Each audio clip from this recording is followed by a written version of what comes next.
Hi friends, welcome to my classroom. বন্ধুরা, এই ভিডিওতে ক্লাস 6 এর আয়োমিক প্রশ্নবিচিত্রা 2026 এর পরিবেশ ও বিজ্ঞানের ফার্স্ট ইউনিট ইভ্যালুয়েশনের যে 5 নম্বর স্কুল আছে বর্ধমান টাউন স্কুল এর এক দাগ থেকে পরপর সমস্ত প্রশ্নগুলো উত্তর করবো। তো শুরুতেই বলবো আমার চ্যানেল প্রথমে একটা চ্যানেল সাবস্ক্রাইব করবে এবং ভিডিওটি অবশ্যই তোমার বন্ধুদের সাথে শেয়ার করবে। এক দাগে আছে সঠিক উত্তরটি নির্বাচন করো। এক, জাপ পোকার দ্বারা ত্যাগ করা বর্জ্য পদার্থটি হলো, এটা হলো হানি ডিউ। তারপর আছে ঝাড়ুদার পাখি হলো কাক, কপারের চিহ্ন সিউ, হিরে হলো অধাতু, শিশির জমে শীতকালে। ছয়ে আছে প্রদত্ত কোনটি ভৌত পরিবর্তন?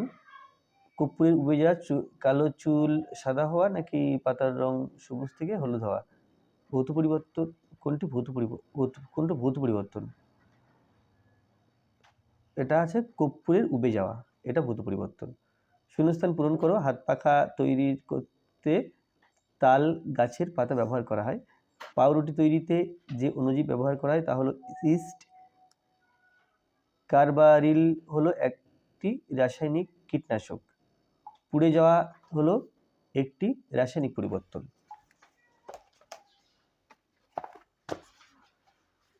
তারপরে আছে একটি তরল ধাতুর উদাহরণ হলো পারদ। পরিস্রাবণ পদ্ধতিতে ফিল্টার কাগজের উপরে পড়ে থাকা কঠিন পদার্থ হলো, তাকে বলে অবশেষ।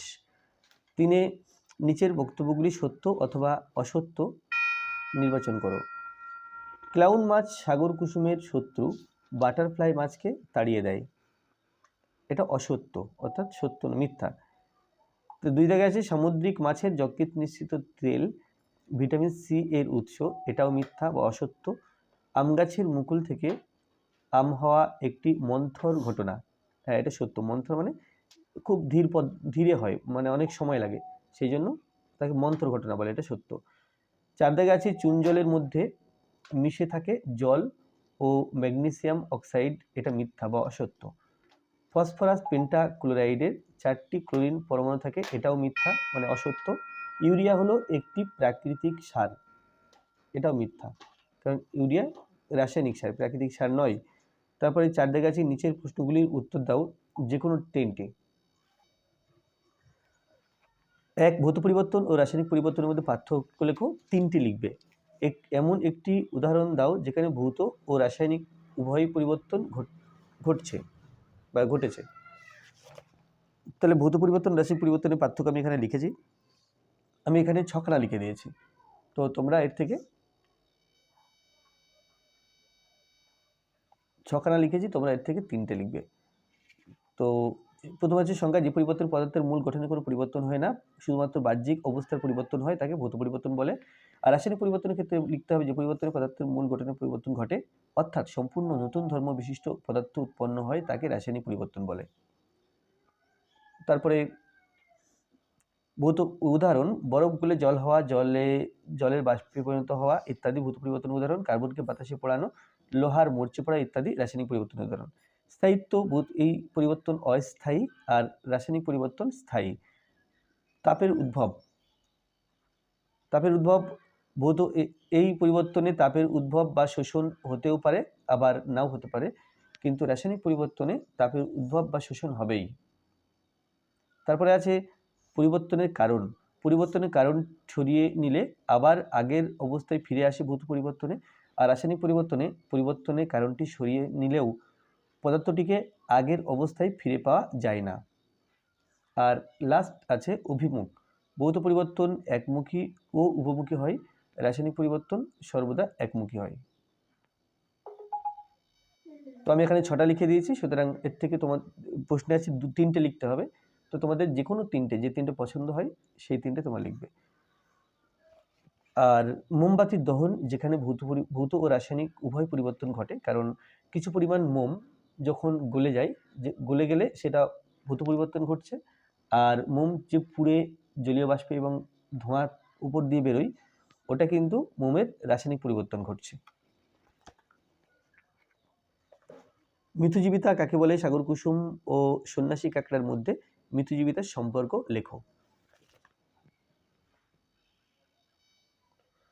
তাহলে মৃত্যুজীবিতা, প্রকৃতিতে 2টি বা তার বেশি ভিন্ন প্রজাতির জীব তাকে একে অপরের সাহায্যে বসবাস করলে এবং পরস্পর বিনিময়ের মাধ্যমে পুষ্টি পদার্থ সংগ্রহ করলে সেই ঘটনাকে মিথজীবিতা বা সিমবায়োসিস বলে।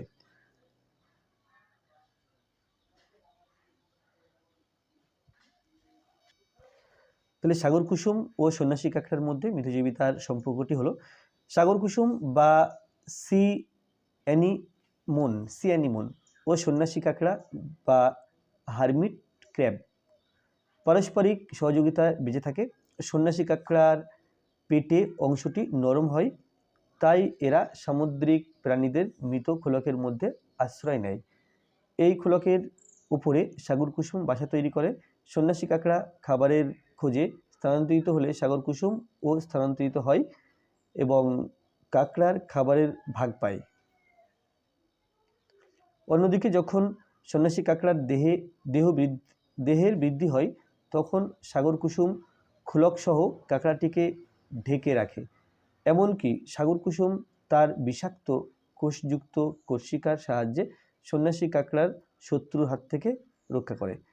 একে অপরের সাহায্য করে বেঁচে থাকায় এই সম্পর্ককে মিথজীবিতা বলা হয়।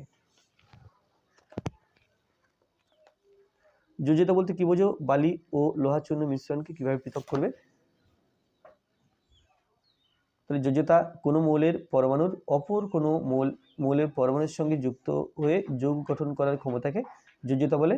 যেমন অক্সিজেনের যোজ্যতা 2।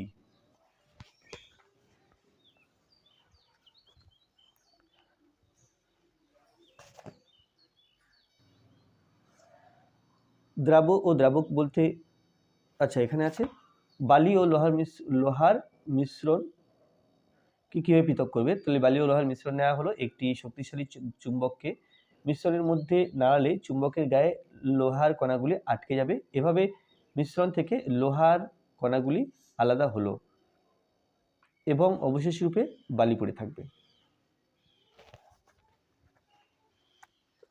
তারপর আছে দ্রাব্য ও দ্রাবক বলতে কি বোঝায়। তাহলে দুটি পদার্থের সমসত্ব মিশ্রণে যে পদার্থটি বেশি পরিমাণে থাকে তাকে দ্রাবক বলা হয়, যে পদার্থটি কম পরিমাণে থাকে তাকে বলা হয় দ্রাব্য। যেমন চিনি ও জলের মিশ্রণে দ্রাব্য হলো চিনি এবং দ্রাবক হলো জল। দুটি নিষ্ক্রিয় গ্যাসের উদাহরণ আমরা জানি হিলিয়াম, নিয়ন, আর্গন, এগুলো সব নিষ্ক্রিয় গ্যাস। হিলিয়াম, নিয়ন, আর্গন।